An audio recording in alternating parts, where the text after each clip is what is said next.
you can see, we are doing part two of the best NBA player on every NBA team.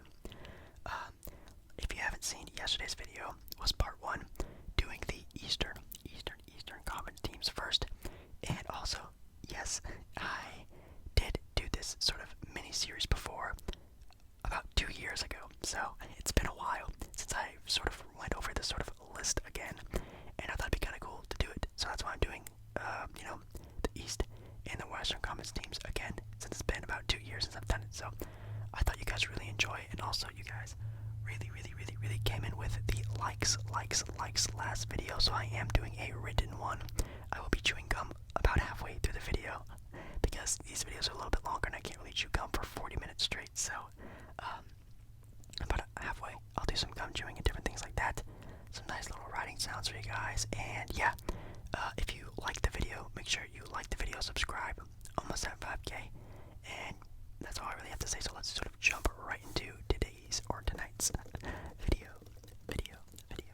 Okay, this is going in alphabetical order from city name, and in the Western Conference, the first team up is actually the Dallas Mavericks, but I'm just gonna put Mavs. I'm sure we can all figure out who that team is, so I'm just gonna put it right here.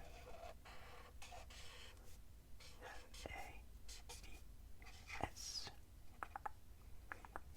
And for the Dallas Mavericks, yes, we all know who it is, but, Kristaps Porzingis is a really good player.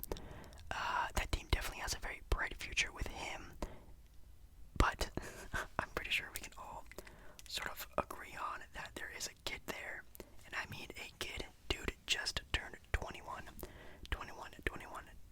years old, and that is Luka Doncic. I'm sorry, I'm gonna mess up writing his name. Luka Doncic. C-I-C. Luka Doncic. Yeah, I think it's pretty easy to say that Luka is the best player on the Dallas Mavericks. In the past NBA season, he averaged 28.8 points per game, nearly 10 rebounds. He averaged 9.4 and 8.8 assists a game. Third in the entire NBA in PER rating. My God, that is insane. He also averaged over a steal a game, which is really nice. 31% from the three-point line, which is definitely something he needs to add a little bit more to his game, would be a consistent three-point jump shot. Now he does show a lot of flashes of great three-point shooting, step-back three-pointers, nice long-range bombs. We obviously saw the game winner against the Clippers in the playoffs. He definitely has it in him. Just needs to be a little bit more effective from that range on that team, because that's all that team really needs now is adding talent around Luka, adding shooters, good defensive guards, and big men to sort of hide Luka on defense, which is the only thing you can really knock on Luka is his defense. But being a bigger player, learning more about the NBA, slowing the game down, he will only get better. But as right now, Luka is without a doubt best player on the Mavs. Next up are the Nuggets, Denver Nuggets, and the Nuggets definitely also have a lot of good talent on their team, with Jamal Murray, and at one point in time, Gary Harris looked also like a sort of potential all-star type player. Obviously, that has sort of changed in recent history. Hasn't really shown up that much, but we are really gonna have to be talking about the absolute big man monster in Nikola Jokic. Jokic actually averaged, let's see if I actually have to spell his name here. Oops, that's a really bad N, sorry.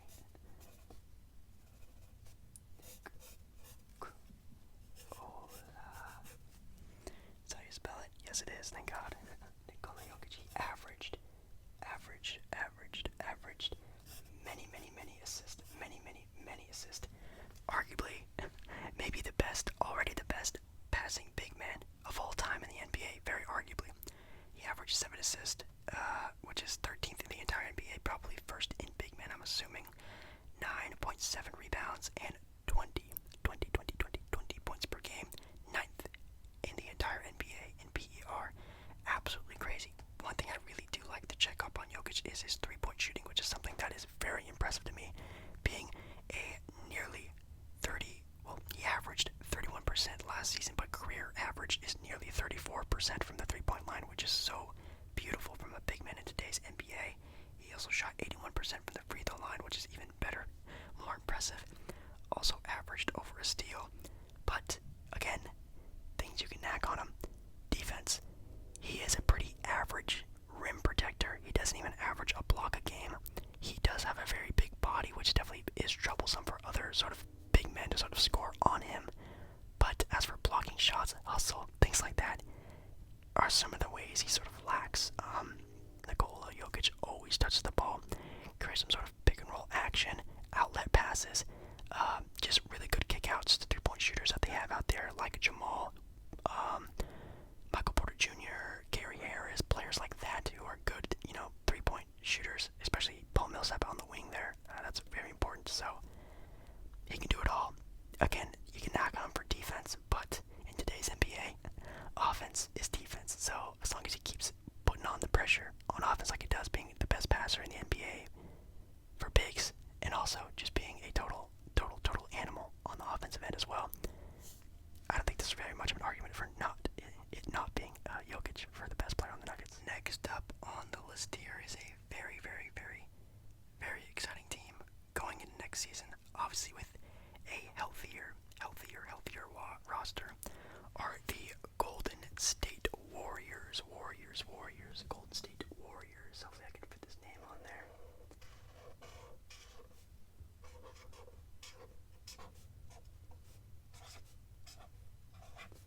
Ooh, barely. Nice and snug. Golden State Warriors. I think it is pretty easy to tell that your boy, the legend, a lot of people already saying maybe the best point guard of all time. Not me, but a lot of people say that. And that is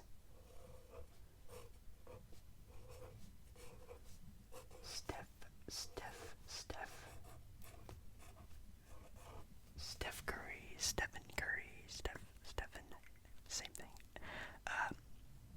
Now, this past season, he did only average 20 points per game, 5 rebounds, 6.6 assists, and 21.79 PER rating. Definitely was a down year for Steph, and it was just a down year for the Warriors in general. Then again, Steph only played under 30 minutes a game last season, only played 5 games the entire NBA season last year, so I think we can cut him a little bit of slack. The season prior, he averaged 27 points per game. He also averaged 5 assists over a steal a game. He was balling at last year, and during the championship run they had before, again, Warriors getting hurt. He also shot, last season he shot 100% for the free throw line, but last season before then averaged 91% from the line, 43.7% from a three in the 2018-2019 season. It's either going to go two ways for Steph this year. He's either going to A, be a very decent player, top 10 point guard, be very, very, very good, be very efficient, and everything's going to be fine. Maybe the Warriors have a decent seeding in the playoffs, or Steph Curry somehow goes off, he gets all the touches, scores all the points, he averages nearly 30 points per game, balls out, and becomes, an MVP candidate. I feel like that's a very big possibility. Now he has all this rest from the entire offseason, from the finals, plus the entire last year of him not even playing because of the injury. I feel like a very healthy Steph Curry is a very dangerous Steph Curry, so that's why I'm picking him being the best player, not only on the Warriors, but maybe a top 10 player in the NBA. We'll just have to see. Next up on the list here is a team that is definitely in a interesting scenario right now, and that is the Houston Rockets. And with the Houston Rockets, again, a team that's very different from last season, but still has, as of right now, their best player on the team, which is James Harden.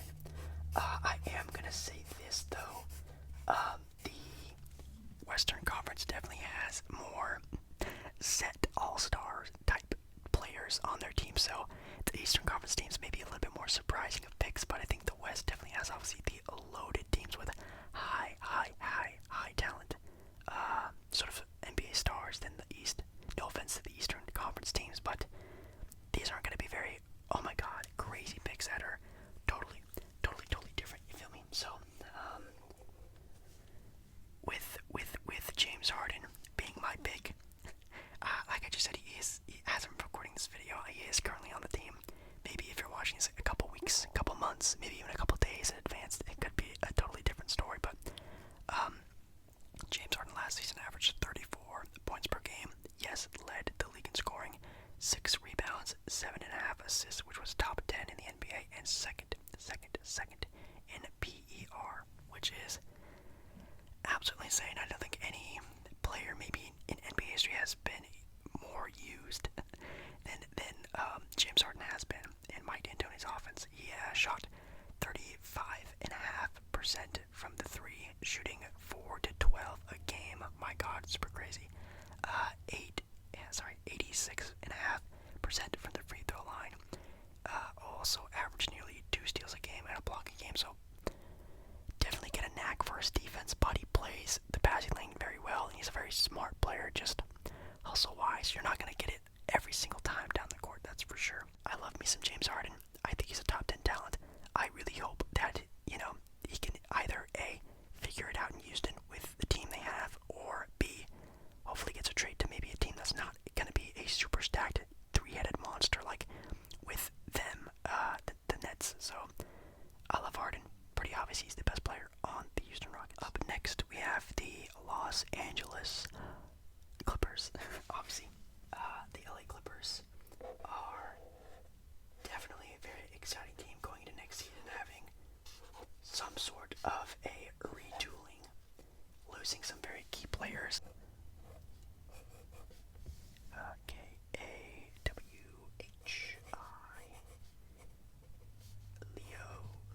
Leonard, Kawhi Leonard. It's definitely been a different story for Paul George. Obviously having to play with a player who plays a lot like him, but just better. You can see it sort of, I don't want to say hurting Paul George stat-wise, but having the same player play the same sort of way you do is definitely sort of a different sort of Paul George we're seeing nowadays.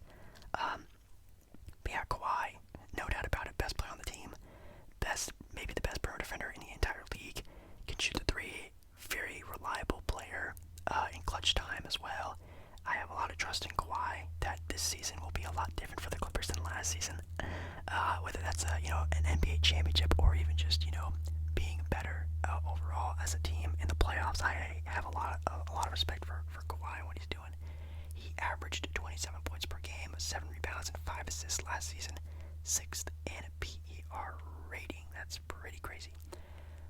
47% from the field, 37.8% from the three-point line. That is so awesome that Kawhi has added this three-point jumper to his game, taking about 2 to 6 a game. Very, very, very efficient.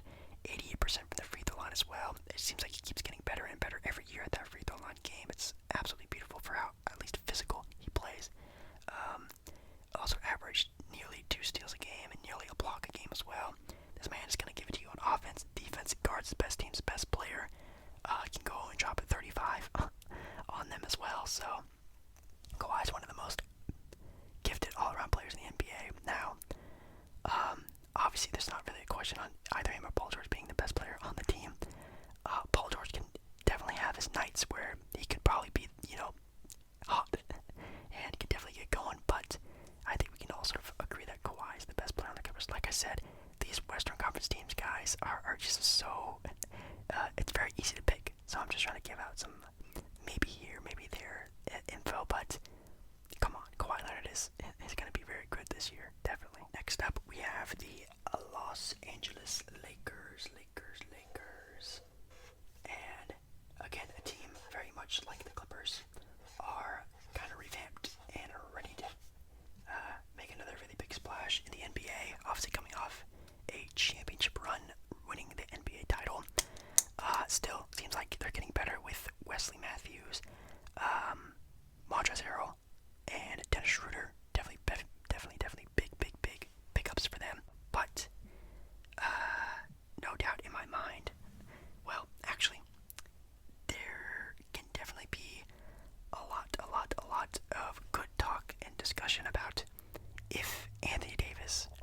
is the current, going into next season, best player on the Lakers. It's a very good option. But what are we kidding? Come on, guys. It's still LeBron James. If we're talking about who will, maybe average more rebounds or average more points next season, for sure you can say Anthony Davis. But if we're talking about who is going to be the best all-around, most important player on the team, it still has to be LeBron James. Can it be Anthony Davis?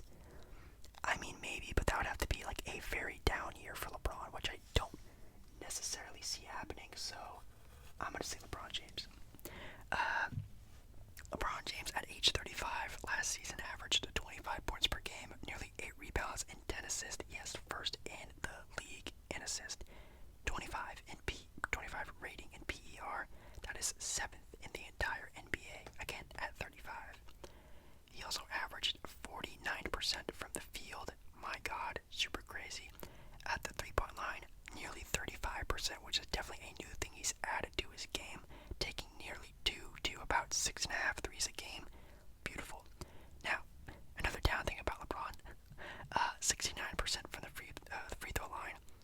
Definitely needs to get that at least above 70. That is just atrocious in my opinion. Definitely need to fix that. Also averaged nearly 2 steals a game and almost a block and a half. So, kind of like how James Harden plays defense a lot. LeBron is the smartest player in the NBA, so he plays passing lanes very well.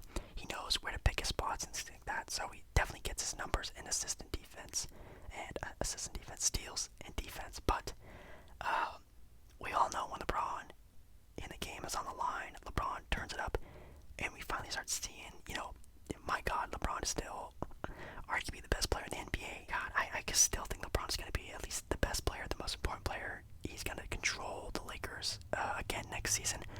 Now, I know he's on a contract for at least this season and 2 more after, so maybe in those last 2 years he starts taking the role as more of a mentor towards Anthony Davis and this AD, sort of try to be, the top dog of the Lakers when LeBron is sort of a couple years out. But I still think going into next year, LeBron is going to be the best player on the Lakers.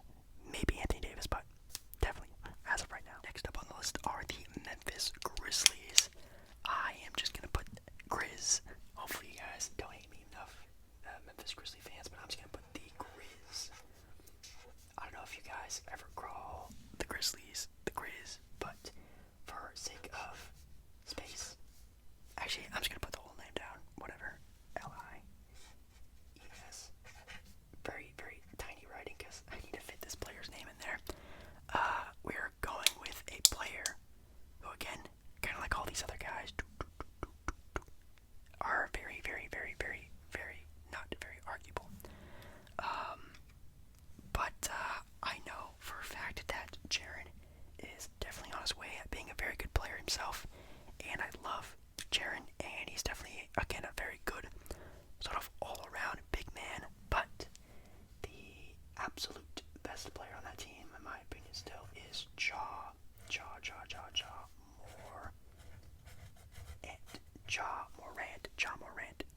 Morant, in my opinion, still the best player on the Grizzlies. This man it seems like he's going to be one of those players who's going to be that next all-around point guard, which is going to be insane to see. He has the sort of explosiveness as sort of like a Derrick Rose type of player, but with a jump shot, it seems like. So as long as Ja can finally start getting so more accustomed to being a jump shooting point guard, which in today's NBA you have to be a jump shooting point guard. You have to have some sort of 3-point game. I mean, obviously there's some in the NBA that don't have that, a la like a Russell Westbrook, but I feel like to be at the most efficient level, a 3-point game will be the most important thing that Ja can add to his game. He's already a pretty decent defender for how young he is and how small he is. He's already a very smart player. He already averages like over 7 assists a game, which is super dope for another young rookie on a very young team. As long as his team continues to improve, he will also continue to look a lot better. I love me some Jaren. Jaren is not on that sort of superstar potential level that Ja is on, and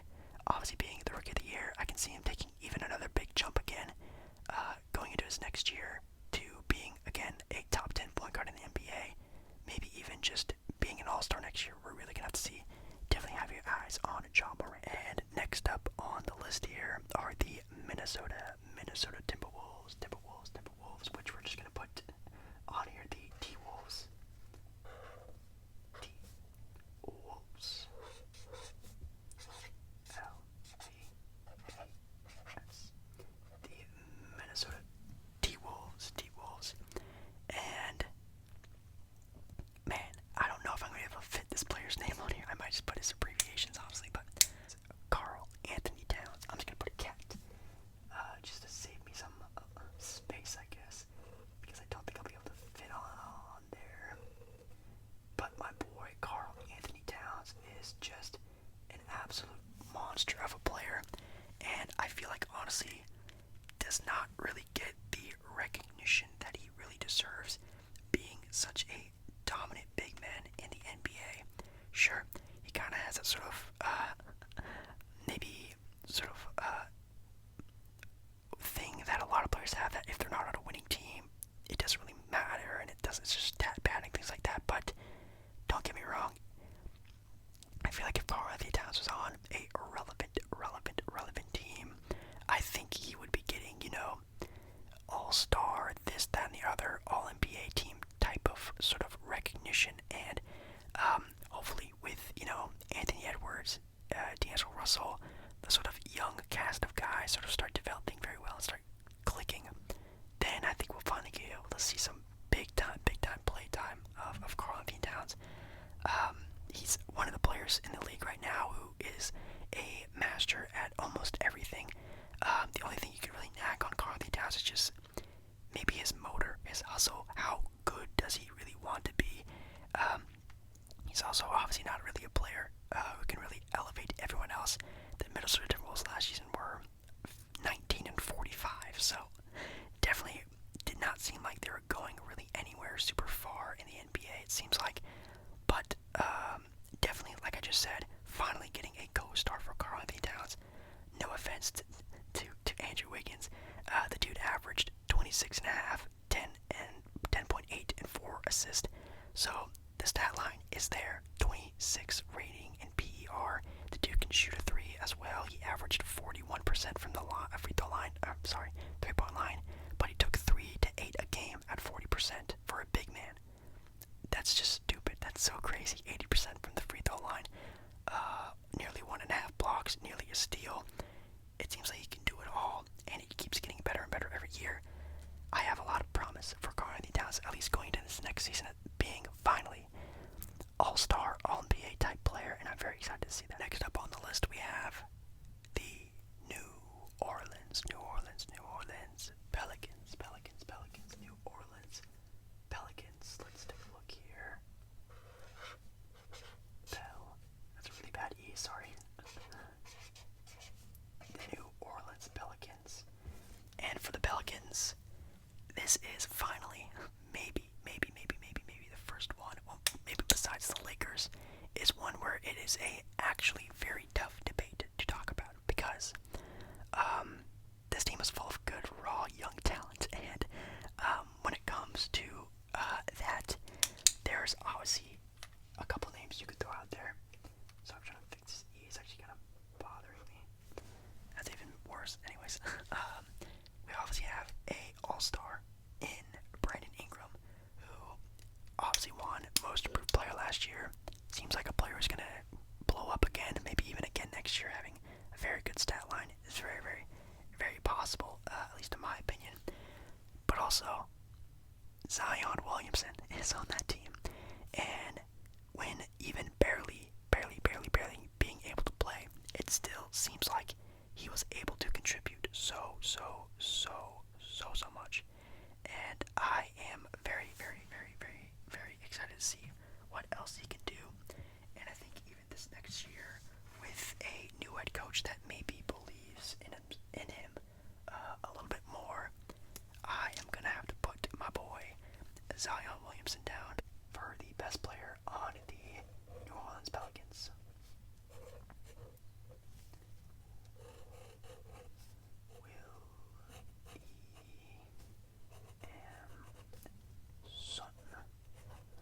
Zion Williamson. Again, this dude,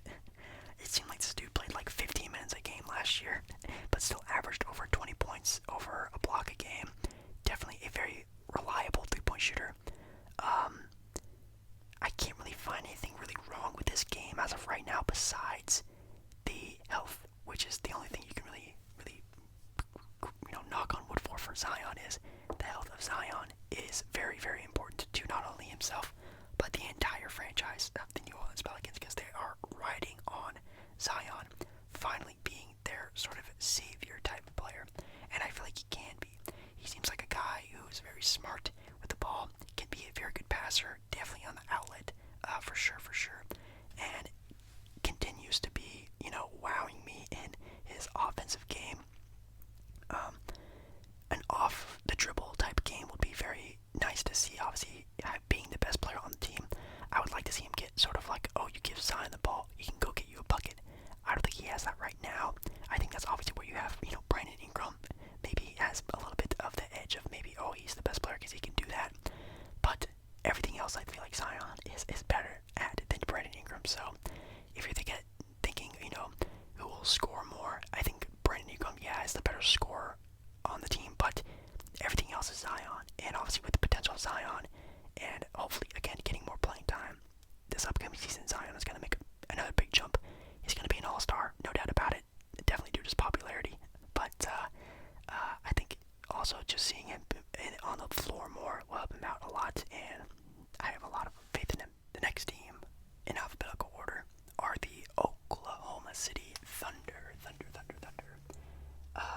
Definitely a new look Thunder squad for sure, and I can't really say I have a lot of promise for this team. Obviously, they're going into tank mode, which thank God they are. I thought they should have done that last year, but Shea Gilgeous-Alexander, but I think I'm just gonna put SGA for his initials, because his name is super duper long, and just for the sake of that, I was gonna put SGA like I did for Karl Anthony Towns.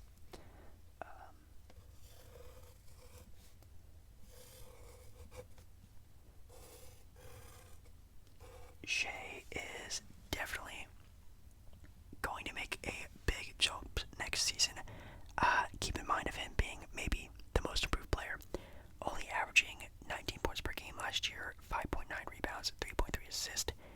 I feel like his assist numbers are going to go up a lot more, just due to the fact that him being the ball-dominant best player, I feel like he's going to have the ball in his hands a lot more, going to have to be able to create a lot more for his teammates as well, which definitely do not have a squad anymore like they did last year. I mean, they obviously lost Steven Adams as well, Terrence Ferguson, some other players, so Shea is going to have to really, really pull some tricks out of his hat to be able to, have some sort of reliable offense, and I'm hopeful but nervous as well. The Thunder could definitely be, a pretty decent team that's very scary for teams to go up against, or they're going to be horrible, maybe even the worst record in the NBA. That's very possible, but I feel like Shea is going to obviously be the sort of North Star for that team. That's only going to be, being the bright patch of that entire season this upcoming year. Obviously, with him adding more of a reliable three-point shot will be very important. But again, I feel like just the sort of craftiness he's going to have is going to be, the most important thing. I'm really hoping he learned a lot from Chris Paul being, hopefully, the point guard of the team. I think, a lot of people see him as a shooting guard. He's 6'5". He, was shooting guard last year, but in my opinion, I feel like Shea's the best at point guard, and I hope they use him there. So, I really have no idea who else you would even say for the Thunder being their best player, but Shea is definitely at least my choice. At the next spot, in alphabetical order, we have the Phoenix Suns.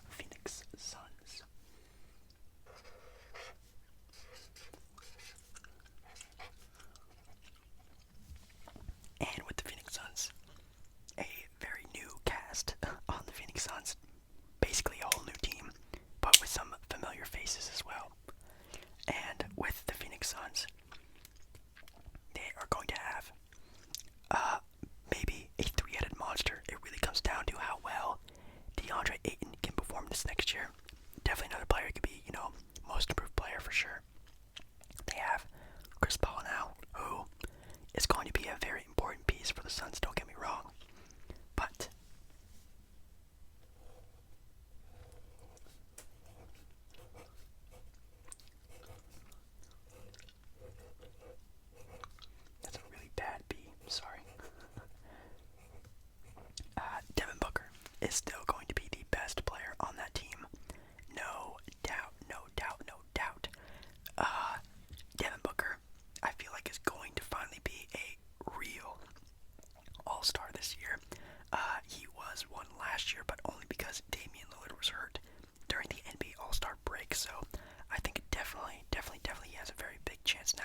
being on a better team.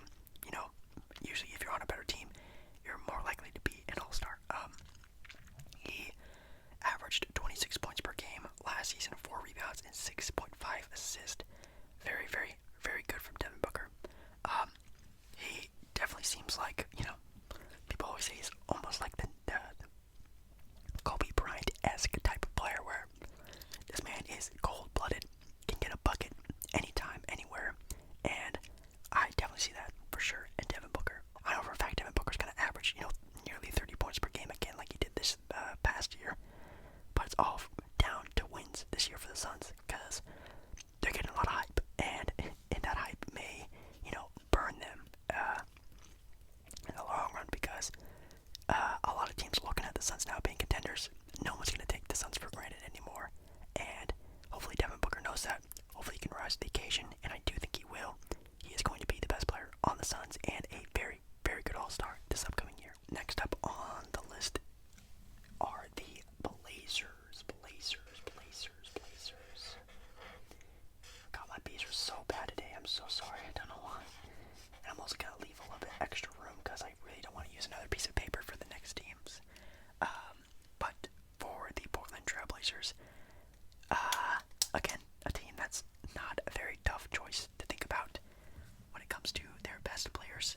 This man might even be arguably the greatest player in their entire franchise's history. But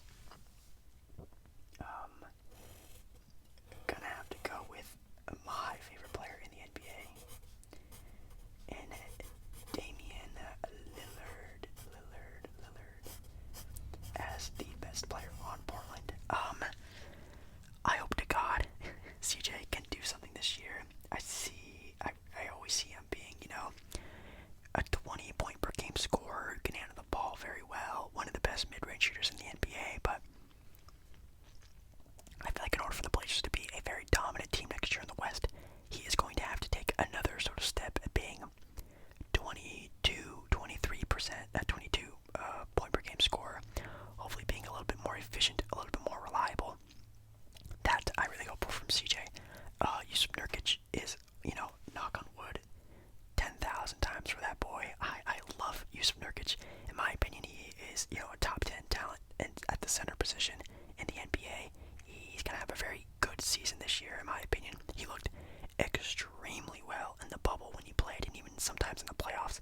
There are a lot of people picking the Blazers to be, you know, a top 4 team in the West this upcoming year. So that's going to fall on Damian and how well he performs. And I'm not saying Damian has to average like 33 points per game, but, you know, Damian's going to have to go out there and get wins for us. He's going to have to, you know, control the team, you know, carry the team, and make sure everyone is rising to the occasion like he can do. And that's going to be very important. I love Damian. He's one of the best leaders in the NBA, and I feel like he's going to get it done. So, Blazers, Damian Lillard, no doubt about that. Next up are the Sacramento Kings.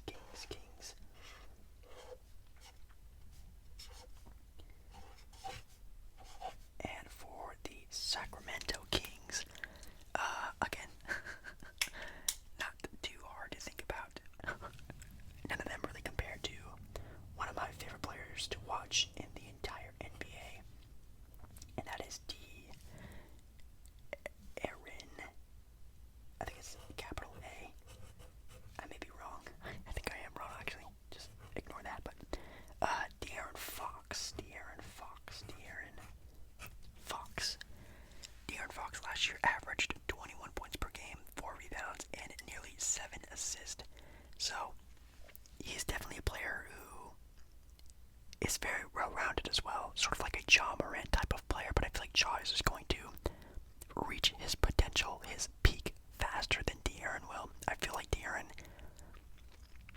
offensively looks okay. It's more of like the playmaking role for De'Aaron. I want him to improve a lot more in. I know he only averaged nearly 7 assists, and also the talent on the Kings isn't that great, but I still feel like he should be able to contribute a little bit more on that sort of end of the offensive game. Obviously, a three-point shot is something you can develop very well later on in his career once his speed, which again, he's one of the top speed players in the NBA, is super duper fast, and uses his athleticism mostly, and his play style, which is okay for now, but later on I really want to see him develop that three-point shot, which a lot of, again, point guards really need in today's NBA. And, I mean, you obviously can't argue anyone else on the Kings to be, the best player, because De'Aaron has been the best player on that team for a while now, since his rookie year, basically. The Kings just really need better player development, in my opinion. They've had a lot of good young talent on the team, obviously with Bogdanovich and Hield, Fox, Bagley. So I feel like it's not really De'Aaron's fault on what's happening with the Kings. The Kings front office and just how the Kings run is pretty poorly, in my opinion. Which is why I think they're a team that should maybe jump ship and maybe move to Seattle. I think would be really cool, a really cool scenario. But when it comes down to just the talent of the Kings, I feel like they're very close, and De'Aaron is obviously the head of that. Man, I think I'm going to have to do something really weird, so I'm going to put the Spurs right here and the Jazz up here. So sorry if it looks very wonky, but I'm just not going to have enough room, so I apologize for that. But we're going to have the San Antonio Spurs next up on the list. And with the San Antonio Spurs, I sometimes really hope that DeJounte Murray is the player I can say one day at being the best player on the San Antonio Spurs, but it just seems like that's not going to happen for maybe a couple more seasons. But we are going to be talking about a player who was just ruthlessly disrespected by ESPN, making this guy like 81st, or he was like 80th in the 100 NBA player ranking on ESPN, but in my opinion, definitely should be higher than that. And that is DeMar DeRozan. Oh, we have Devin, Damian, De'Aaron, and DeMar. That's super funny. We have here DeMar DeRozan.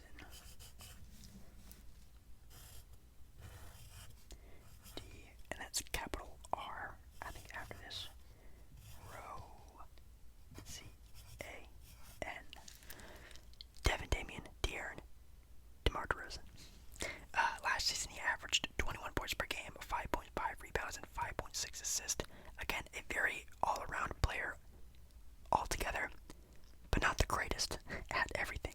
He's not the best, mid-range shooter, but he's very good. He's not the best three-point shooter, but he's decent. He's not the best defender, but he's decent. So he's very all-around, but not in a crazy way, like sort of like a Jimmy Butler or LeBron James type player. He is all-around, you know what I mean? This past season, he averaged 53% from the field goal range, 25% from the three-point line. He didn't even attempt over one a game this year, so I can see why that's a big nag, because being a two-guard or a small forward, he definitely needs that in his game for sure. And I definitely do hate that he doesn't do it very efficiently. But an 84% free throw shooter, which is super crazy. Again, 56% from the field. He averages over a steal a game, nearly a block a game. He does everything else pretty efficiently. And honestly, if there was a game-winning shot for the Spurs and DeMar DeRozan was wide open, I wouldn't be mad if he took the three for the win. I would not be mad about that whatsoever. So, very much disrespect on DeMar DeRozan's name. He is the best player on a team in the NBA, so there's no way he should be an 80th overall player on the ESPN's top 100 ranking. And the last player we're going to be talking about is Donovan Mitchell from the Utah Jazz, which we're going to put way up here because I ran out of room. Sorry if that sort of isn't very relaxing. It sort of bothers you. I apologize for that. I thought I planned it out better than this. Donovan Mitchell. That is for sure. Oh my god. I don't know why I did it like that. I got a little bit too excited about the T there, it seems like, but C-H-E-E-L. Donovan Mitchell is for sure the best player on the Utah Jazz. Donovan Mitchell last year averaged 24 points per game, 4 rebounds, and 4 assists. And in the playoffs, my god, the man was, going blow for blow with Jamal Murray. He definitely looked like a player who seemed like he was too good to be on the team he was on, honestly, at that point in time.